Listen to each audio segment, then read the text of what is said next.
விருதுநகர் மாவட்டம் சிவகாசி அருகே லிப்டில் இருந்து தவறி விழுந்து பள்ளி சிறுவன் உயிரிழந்திருக்கிறார். கூடுதல் விவரத்தை செய்தியாளர் சுதீர் வழங்க கேட்கலாம். சுதீர், என்ன நடந்தது? இந்த விவகாரத்தின் முழு விவரங்களை பதிவு பண்ணுங்க. சிவகாசி முஸ்லீம் ஓடைத்தெருவில் வசித்தவர் பாதுஷா மற்றும் ரம்ஜான் பீவி. தம்பதியருக்கு ஒரே ஒரு மகன். அவர் பேர் முகமது ஆசிப், 12 வயசு ஆகுது. அவர் இப்ப 6ஆம் வகுப்பு படிச்சு இப்ப லீவ்ல இருக்காங்க. 7ஆம் வகுப்பு போறதுக்கு தயாரா இருக்காங்க.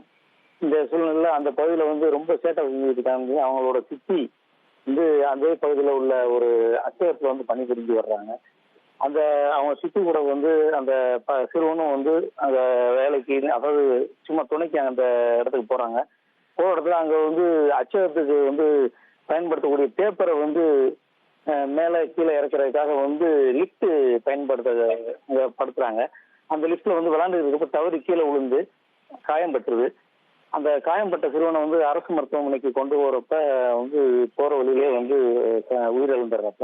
அதனால அந்த பகுதியில ரொம்ப சோகமா.